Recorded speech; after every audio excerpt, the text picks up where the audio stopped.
Il y a des fois, il y a un moment, on doit changer les styles.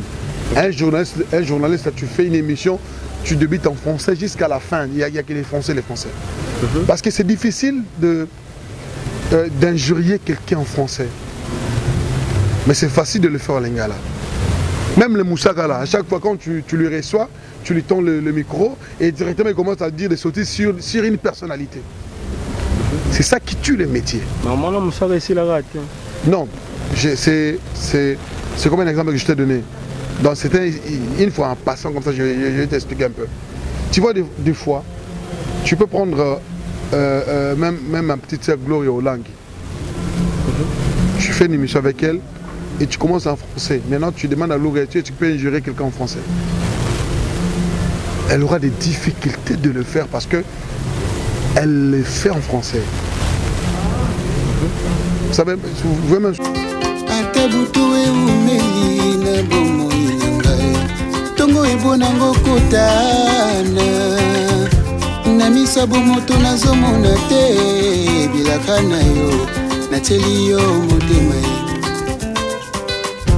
Olobaki na kozala mokila te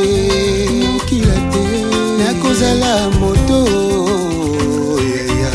igela coiffe ikote papa na Kerwan éternel kenaya Kanda taba ikote sensi nganda taba fenenene nganda taba chez Hugues la coiffe ikote papa na Kerwan éternel kenaya au 174 avenue Aristide Briand, 93 320, les pavillons sous bois. À la petite porte à gauche, association Hugues Ikoté.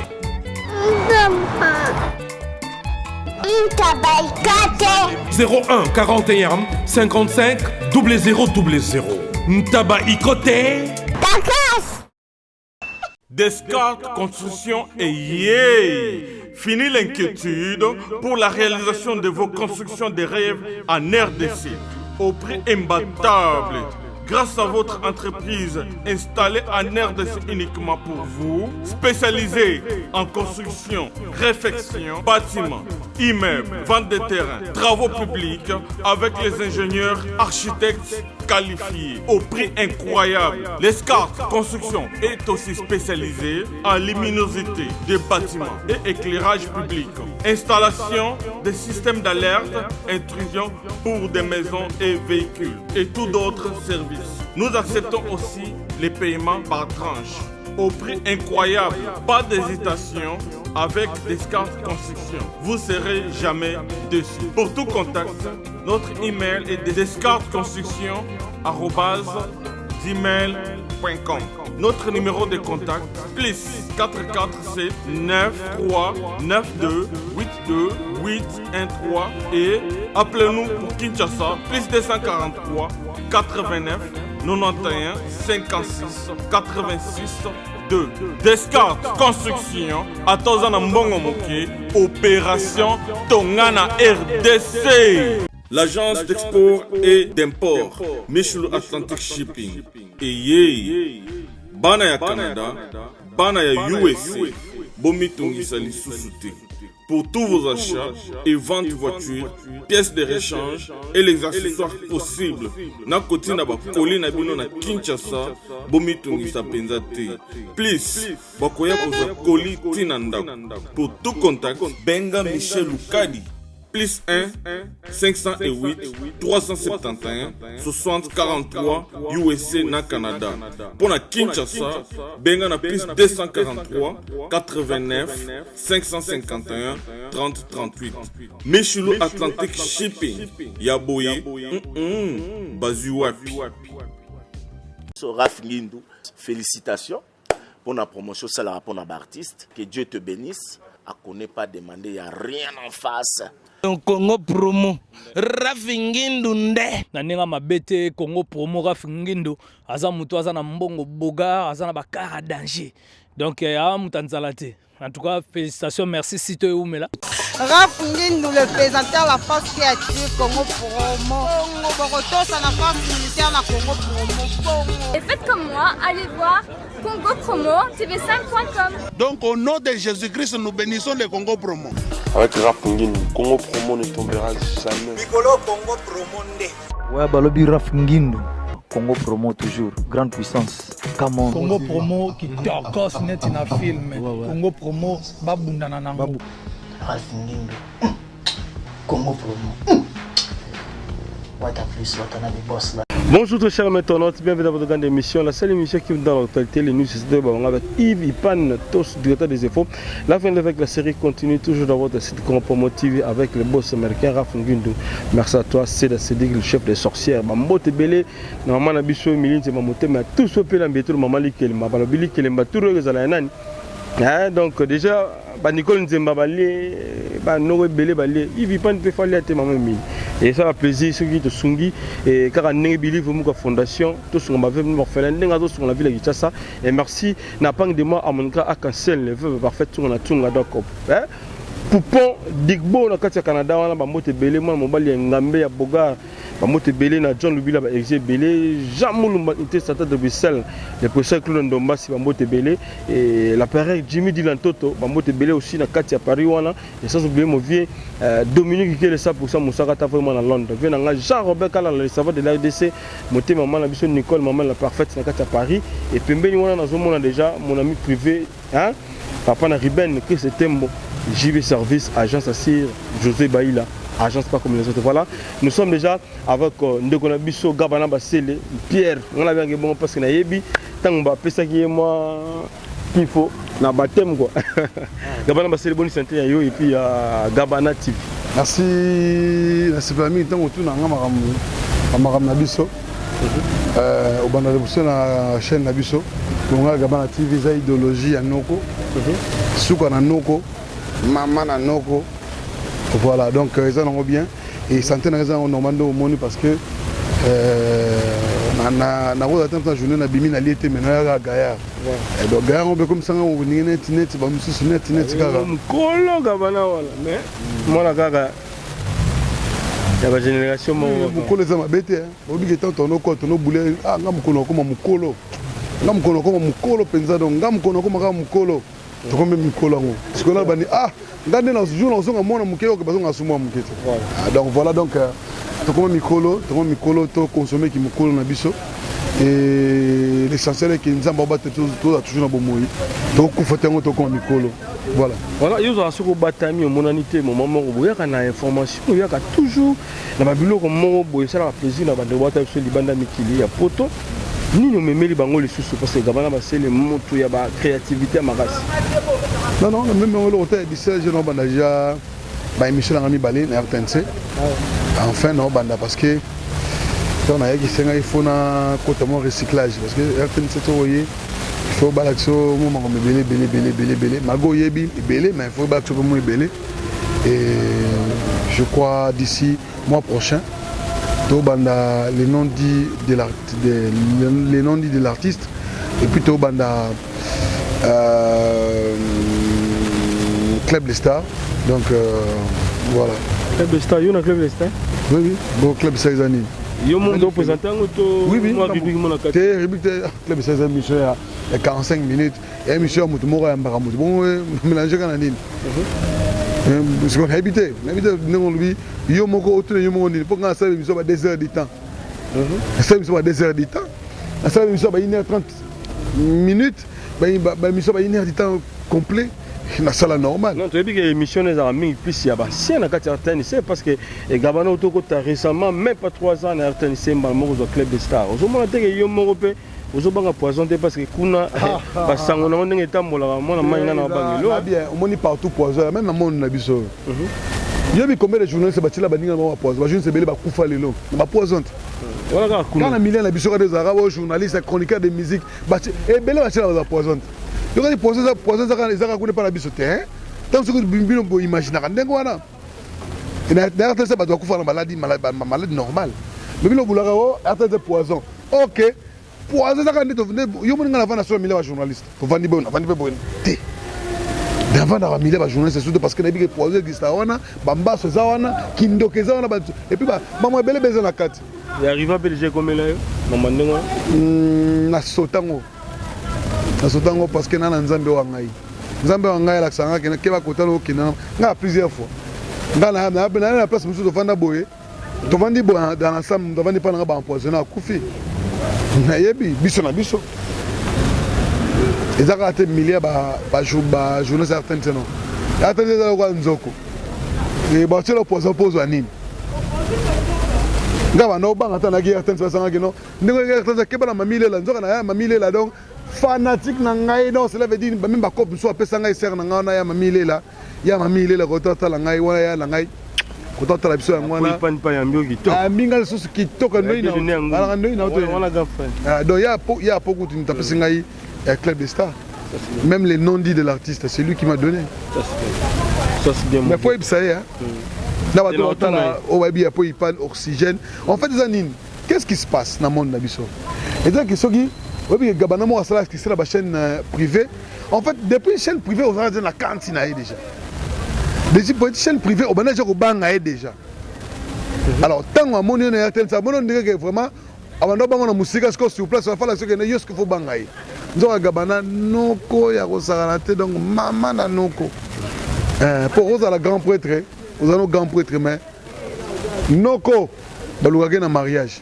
Balugage na mamatanga, balugage na kinzonzi, na tibiso ba noko. Ro blocking mais koto momo na babiluka no gabana no gabana. Benga no gabana ça la mabonga ça melanga plusieurs fois. Donc ya mami lela, ya na ngai ya po ipan.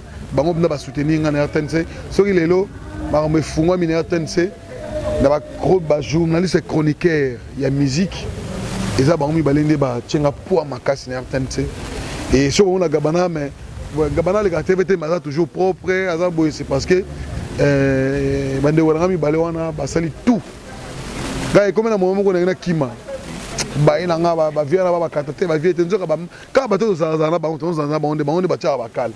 Les hommes de ceux qui ont attaqué kuna bachela badakal mais faut ngo bouler. Tant que la génération a biso to génération mon condé basara ba jalousie. Mais entre biso moko je pense que l'autre m'a beza na ngote. Voilà.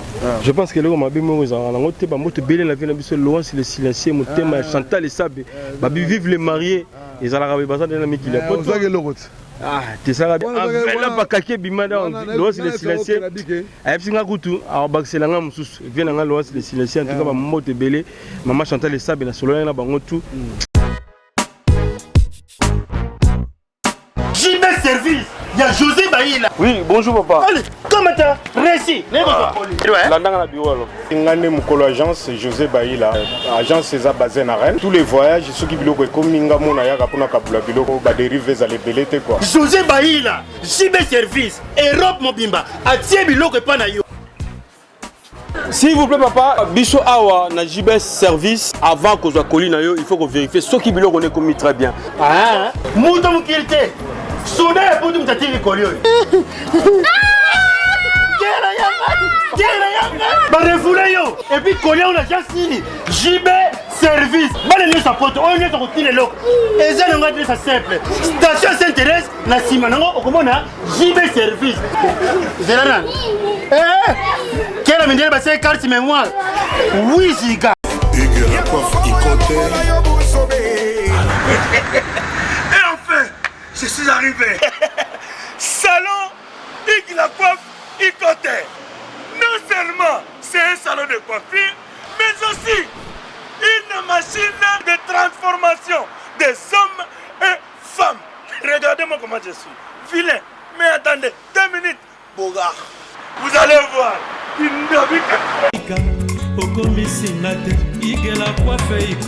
Hugues la coiffe Icoté. Votre salon de coiffure mixte afro-européen situé sur la Nationale 3 au 174 avenue Aristide Briand, les pavillons sous bois. Pour plus de précisions, veuillez nous contacter au 01 41 55 00 00 ou encore sur notre site huguelacoiffeicoté.com. Nous sommes ouverts tous les jours de 8h à 20h, même les jours fériés. Hugues la coiffe Icoté, l'homme qui coiffe la ville. Hugues la coiffe Icoté, le salon de coiffure mixte afro-européenne de proximité. Au 174 avenue Aristide Briand, les pavillons sous bois sur la Nationale 3. Un seul numéro, 01 41 55 0000. La beauté de votre chevelure chez votre frère. Hugues Lacoiffe Icoté, même père, même mère. Chikicha, chikicha, cha cha. La beauté peut tout changer. Salon Hugues Lacoiffe Icoté. Quelle beauté! Sexy pour les femmes, ndindi pour les hommes.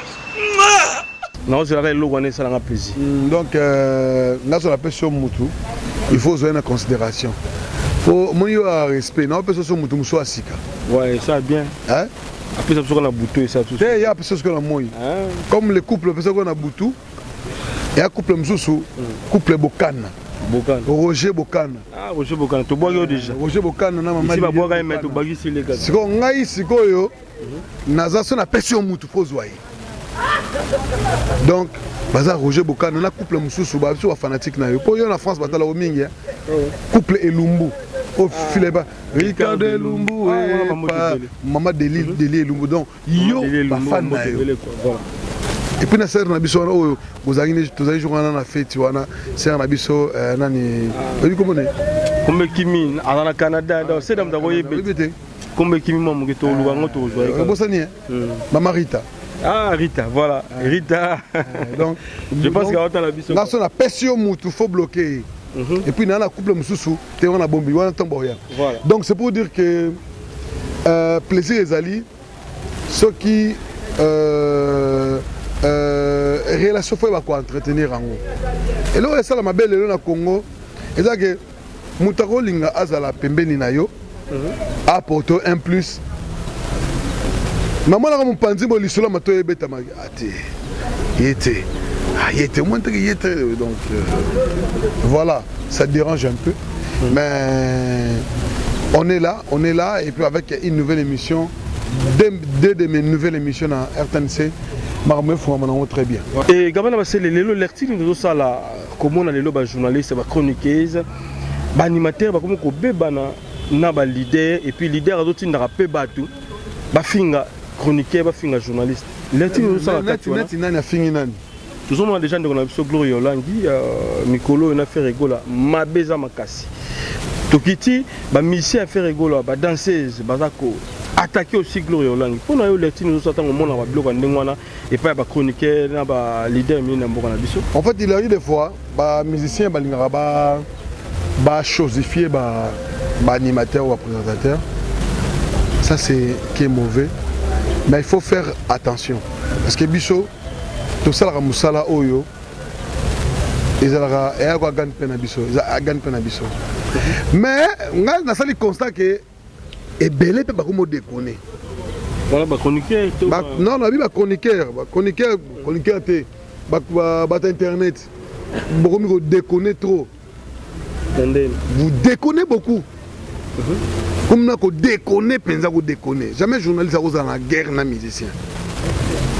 Pour ceux qui musiciens dans le biquet, ça va bien bon, ne la comprendre pas, na comprendre na pays comment que un journaliste mo internet comme ça internet a mané ka orchestre moko, il y a une constant wana.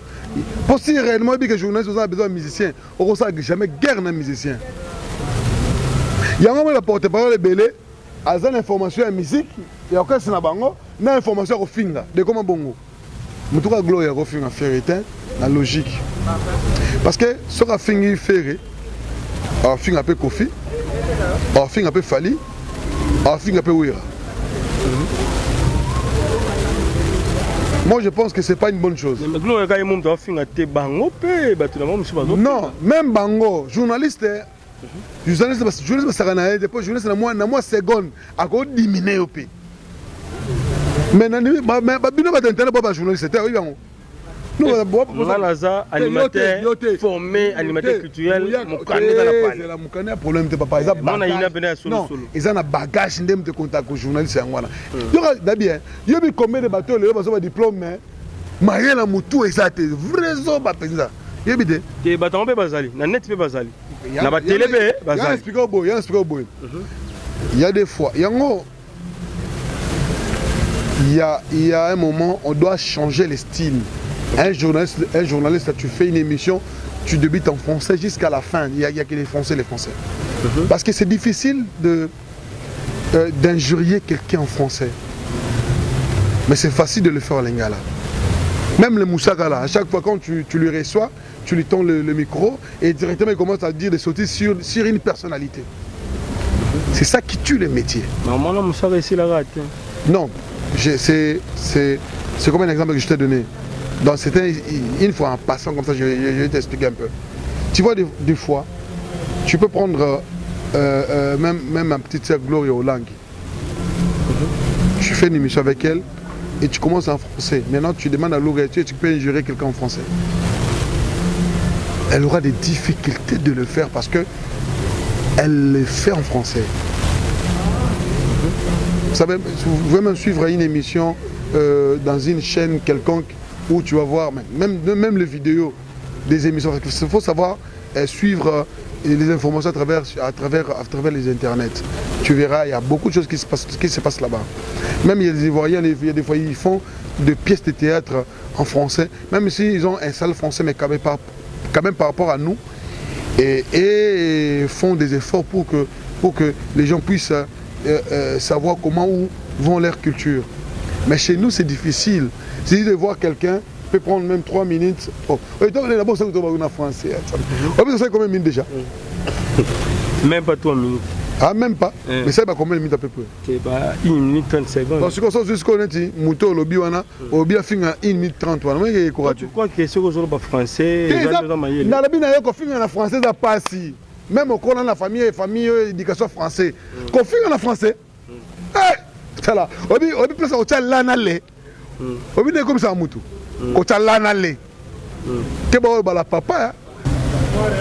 So, au gafele lelo, au gafele lobby, au gafele. Et comme il y a l'isologa, au gafele Moutou, au gafele Moutou. Je pense que tu vas aboutir à rien. Mais surtout, il y a qui batindi l'ambila, nanda kunaye, baluka bakangaye, côté mon lobby, bayagi pour saccager sa maison et aussi karaye ba le vagaye karaye mutu batina babete bo biso batina babete tete poani pona biso ba le va bisote ah peut-être ça na ngai na benga na privé ça benga na privé non ça benga na privé o benga mo si na benga na po yo singa ike il paraît abiba no singa j'ai parlé na ye pour nous patati patata ah que batindaki bato pas leader wana obizo to yebi leader nan mais ça no bibi bon faire rigolo leader ah non ndena belle faire na limite moi ba leader ba boya réputation ba sanga moi mduka fallait to finir nemi ya kan sote bato na ne ba kangisa yo vous comprenez bato ba mériter respect na biso kana biso bato ba na mbongo belé na biso ko sa blaguité ndena ka yo Vasco funani Marc Aouz Abeti Vasco, pourquoi? Ouais, voilà, ouais. Non, comme tu m'as dit, sur la marque Abeti Vasco. Pour l'année. Et c'est le peu baise. Donc, Baba responsable. Bana, bisous de beauté, mais tu es bien. Tout le monde a respect à ça.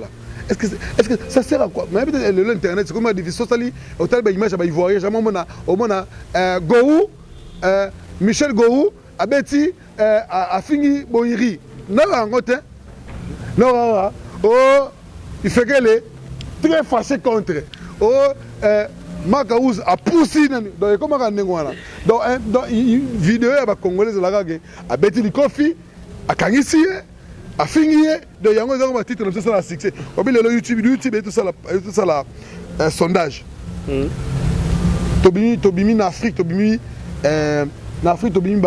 premier, na YouTube. Et puis, la plupart des vidéos, a fini très fâché. Il a craché, donc il a même pas émission a craché sur. Donc, tout ça, le succès, c'est impossible. Écoute, la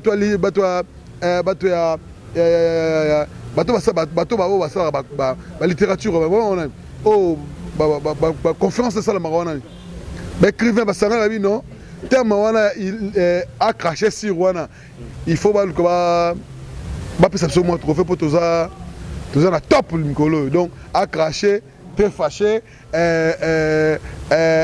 apupoli doye balango langage biso olingango mingi. Voilà. Donc eza bien te moto kola bata faire atinda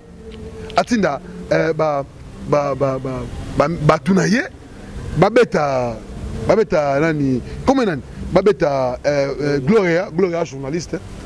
Donc il faut savoir respecter les journalistes.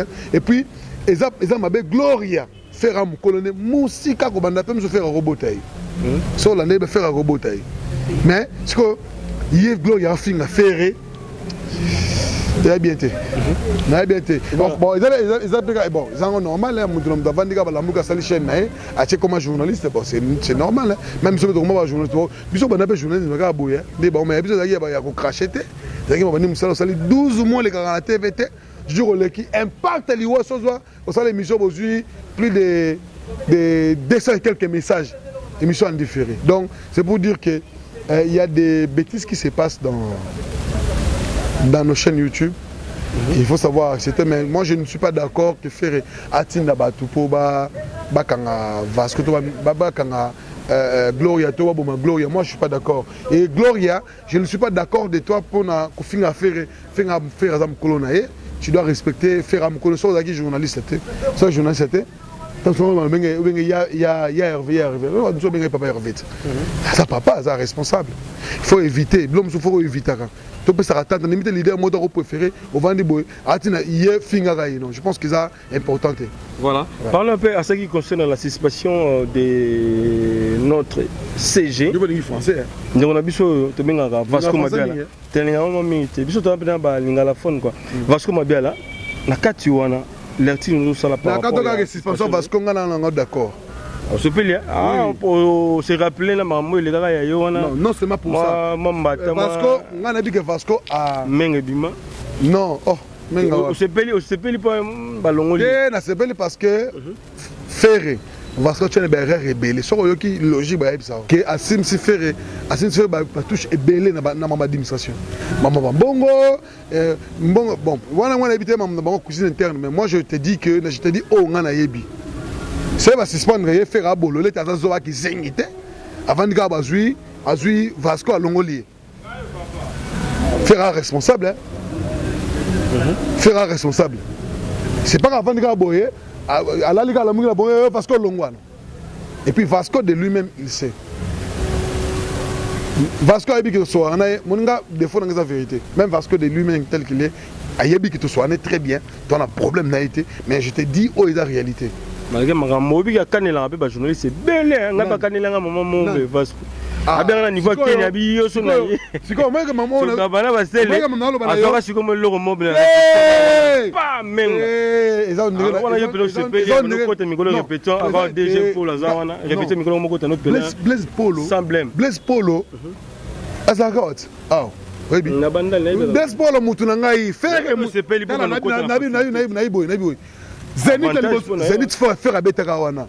Tant balinga ba saboter Zénith à faire. Toi bateau te défendre. Zénith a fallu oh ba combattre ba tele melango. Oh ba tele melango. Bazo image ba image ba ngana zo image danger na lekisa yango a solo. Pour ngana za défenseur ba journaliste ya ba musicien. Ngana za te pona za mutu to mutu mota futa ngambo. Ngambo futa ngambo ngate. Mais ça va te falloir viens ngai ya mabele. Quand je dis viens, je sais pas je ne viens ngai. Mais ça na bon avec fali poupa. Mais viens ngai penza. Na lata même bilamba na e. Ebele bazali a ba donno ka fali. E mamzu bazala ba kalemi hein. Bazala ba village kuna na fin fond. Village ba Swahili kuna. Sur tout va plus la table ma femme. Oh bon ebinga na munene voilà. Ebinga munene.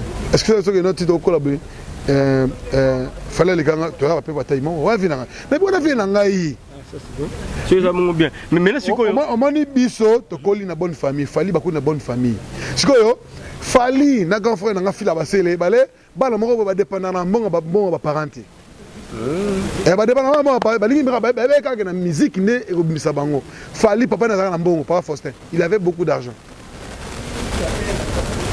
Il va falloir avoir 4 parcelles. Même s'il est le même magasin, ma parcelle à mon parce que bandeko ne bavanda donc grand frère na fille là nduliste grand frère na fali nduliste ba obeta na groupe na nouvelle alliance donc et on va faire concert lobby dimanche lundi pour ngai ti batutu ba bingai ba popo ndeka ba yebi ngana ti na classe ba benga na souverain premier mais mutu maya chic mana tika boy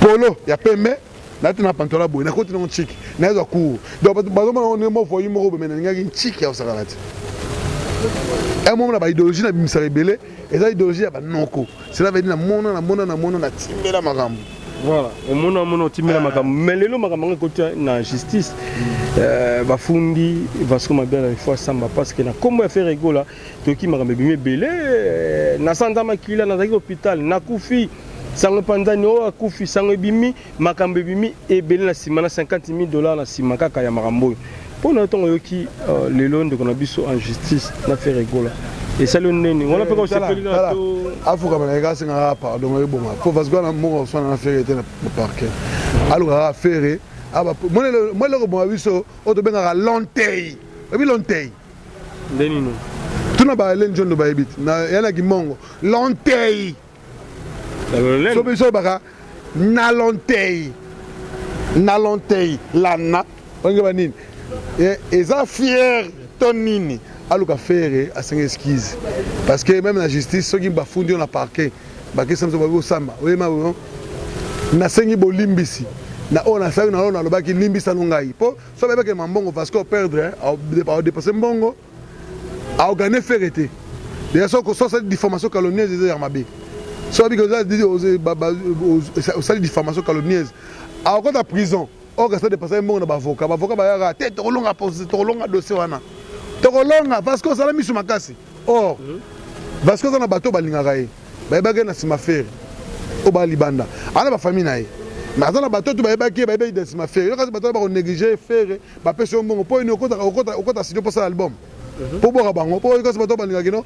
Yo mto ngi ba faire. Ba ngoma ba ta faire. Yo ba na faire. Reste ni ba zali ba cho po na nini. Hôtel na faire. Je pense qu'ils a bon hôtel. Ils a le hôtel. Na monaki trésor congolo. Azara pas fali, et pas faire, abalongo va faire, jour abalongo va faire samedi, dimanche avec la TV, bazongi ici na kati ya groupe à faire. Pona longo ka lobaki mamusu pona faire, après dimanche avec la TV, faire alimsa ke poani. Tout ça batu. Batu botika ochana berre, botinda eka faut pota na faire. Yo ka se mutu na opé après mbongo pas na faire. Hein? Mais ce que vous avez fait, c'est que vous n'avez pas fallu pour pas. À côté ici, demande. Non. Parce que ma belle, déjà, boyagi déjà. Et puis, écoute, et puis, il va retenir pas mon dibou. Tu as la devoir à passer. Donc, fallait aux oreilles, mais ce que l'ingé va tenir. Yo me dis que ça moi bien. Yo me dis que ça bien. Dis que par la montée, ma bolingo. Au moins, t'habites. Voilà, niveau la raté. Quel est mon dips? Mais qui dit Pego là? Non, bon côté, ils ont ma cam. Et puis photo linga raté to me maramu so moni fali azana chiquier mon robot. Azana fala za kuma. Fali azara. Fali ana bate belé na monde média. Au niveau langa que pas mon dips, ma beza. L'essentiel azora moi gun paint. Que pas mon dips. Voilà, et mais Marambouille a carté. Abi pas mon dips. Alors tu n'as pas la transfert pas mon dib. Ah, et là on a belé mais pour me dire ngoti tobi dans ma kamba kicha saka neza la et mais pour na shikito. Mais kama mon dib so boke le ngwa mon dib. Boke le ngwa. Ba odio ezali. Ah, ba odio ezali. Non yo hotel ouais bon. Ndego la merveille, ba ben ndego Fagani. Fagani la merveille dans so bengi. Fagani m'a dit que quel est mon dib. Donc yem dans ngodo ngwa roti ndelo ba message on a so lukier bo so na voilà. Mais là bien te obi. Alors obi que logo pas me choisir.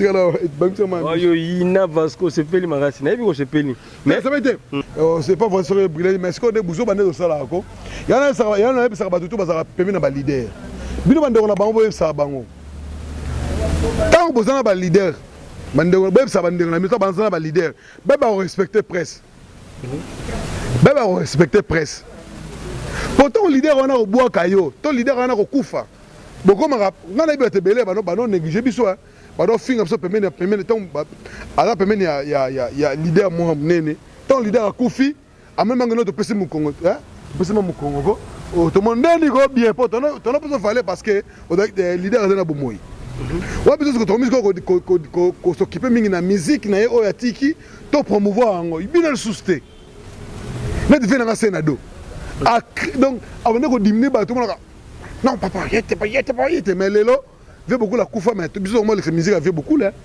non non mo donner au monde vendre ba oh senado dernier fait beaucoup yo pas ça permet la leader faut ba traiter ba journaliste pour lelo so leader la bengani yo to akufi défense mes arabiso parce que au Vasco beba na bato bele moi na na côté les gars on a côté li la bif nabi na se faire limisa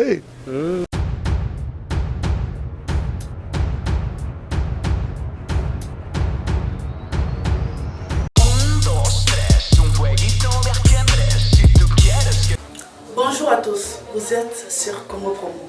Si vous aimez plus de vidéos, cliquez le bouton en bas, abonnez-vous en masse. Moi, Bérodès, je me suis déjà abonné. Il reste que...